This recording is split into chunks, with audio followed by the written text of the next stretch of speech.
Picture a whorl of razor teeth wound like a metal tape measure, but alive. For a century, that fossil coil from Helicoprion sparked wild guesses. On the snout, like a unicorn horn, hanging from the throat, like a horror movie prop, even stuck to the tail. The truth hid in cartilage that almost never fossilizes. Then, in 2013, a rare specimen with jaw parts intact went into a CT scanner, and overnight, the Buzzsaw Mystery snapped into focus, and Helicoprion's real identity shifted with it. Helicoprion whorl. CT finally shows its home and motion. The fossil world called Helicoprion a shark for generations. It looked shark-like in art. The teeth were shark-like in material. But most of the skeleton was missing, so artists filled the gaps with imagination. Meanwhile, the rocks told us where it lived. Permian seas, rich in phosphate and low in oxygen. The Phosphoria Formation of the American West. Plus, sites as far as the Urals. Even the setting felt cinematic. Still, every image hinged on one question. Where exactly did that spiral fit in the mouth? Old art versus hard rocks? Who was right? Meet specimen IMNH 37899, nicknamed Idaho 4. It preserves the tooth whorl with pieces of the lower jaw arch in position, rare because cartilage usually vanishes. Researchers scanned it in high resolution and digitally unwrapped the anatomy. The spiral wasn't a necklace or a face saw. It sat dead center at the front of the lower jaw, filling the arch from side to side. New teeth grew on the inner coil and rotated forward like a conveyor. As the jaw closed, the leading teeth were always sharp, always ready, rolled into the bite. CT turns guesswork into geometry. Here's the surprise that reset textbooks. The CT also mapped how the upper jaw met the skull at 2 points, without a swinging hyomandibular brace. That pattern, autodiastylic jaw suspension, anchors Helicoprion on the holocephalan branch, closer to today's chimeras than to true sharks. So the spiral-toothed shark wasn't one. It was a stem holocephalan with a totally novel front-of-jaw tooth factory.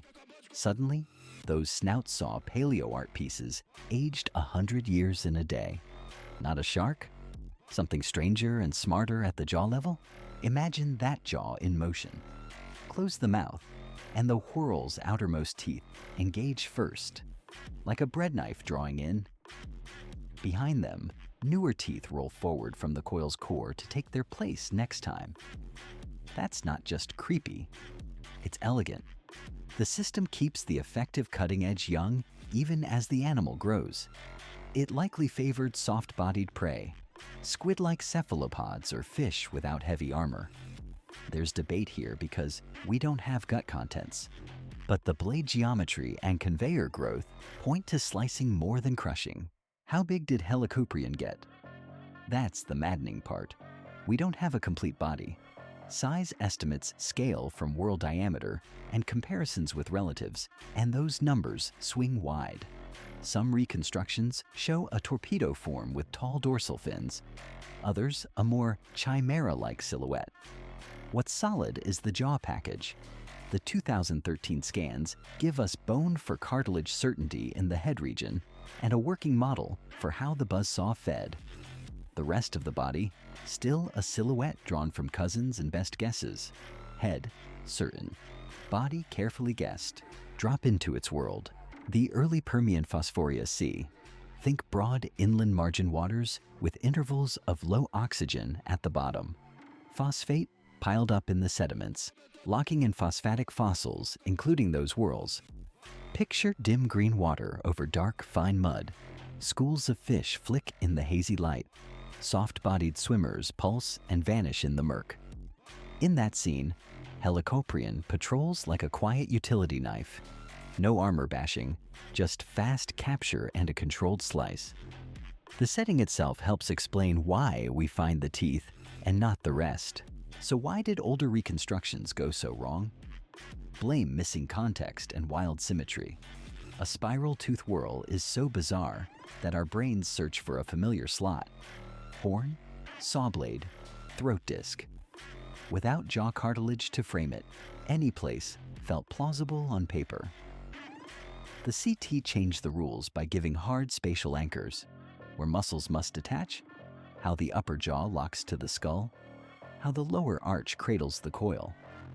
Once you see the midline fit, every alternative looks uncomfortable, like trying to wear a shoe on your elbow. Anatomy kills the guesswork. The conveyor idea does more than place the coil. It solves a maintenance problem. Teeth wear down. In most sharks, new teeth grow in rows and tip forward as old ones break. Helicoprion took that to the extreme. One central spiral moving a single file of blades into prime position over time. The innermost turns hold the youngest teeth. The outermost rim is the business edge. You don't swap out a whole row after a bad bite. You just keep feeding teeth forward. It's growth and sharpening in one motion. A built-in tooth upgrade cycle, forever. Here's a twist worth clearing up. Power versus finesse. Was Helicoprion crushing prey with brute bite force? The jaw architecture suggests not. Because the upper jaw locked to the skull at 2 points without a flexible brace, the system traded wide swing for stable, precise closure. That pairs well with cutting soft tissue. Some researchers model a pull-and-slice action, where prey is drawn in and parted rather than pulverized. It's a different hunting style than the bone-cracking image people expect from prehistoric shark. It's quieter and more efficient. What about geography beyond Idaho? Collections record Helicoprion across Permian strata worldwide, including western U.S. and Ural region occurrences. That spread makes sense in Panthalassan margin seas. But species names and exact ranges get knotty fast. Old literature lumped or split forms by whorl shape. Later work cleans that up. The key takeaway for us: this wasn't a tiny local oddity. The buzzsaw jaw shows up again and again, where Permian seas left phosphatic layers and the chemistry favored preservation. Not rare, just selectively preserved. Let's step back to the detective work. You scan Idaho 4. You digitally align the whorl against cartilage traces. You map muscle lines, check jaw joint geometry, and test occlusion. Close the virtual mouth, and the outer teeth strike first. The coil clears the palate, and nothing collides that shouldn't. Open it, and newer teeth roll forward spotless. It's the kind of kinematic puzzle you can only solve once you see inside. Something 20th century preparators could never do with a rock saw and a magnifying glass. Seeing inside beats guessing outside. Museums helped stitch the story together. The Smithsonian lists Permian Helicoprion material from Idaho, confirming age and provenance. Idaho State University's virtual collection shows multiple whorls and specimen data, grounding the narrative in tagged, curated pieces rather than legend. And the U.S. Geological Survey frames the Phosphoria Formation as a phosphate-rich system with stretches of suboxic water. Conditions tailor-made to explain why these phosphatic teeth pop from those beds while cartilage stays ghosted. Collections and chemistry close the loop. If you're wondering about the body again, that's the honest, open question.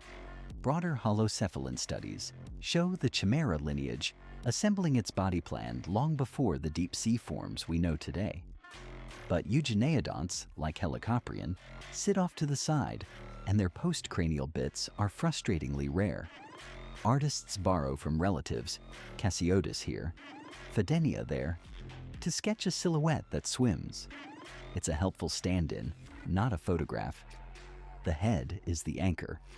The rest stays penciled until a miracle slab shows up. Head anchored, body pending. In the end, the Buzzsaw Mystery wasn't solved by a bigger tooth or a luckier quarry. It was solved by seeing the unseen.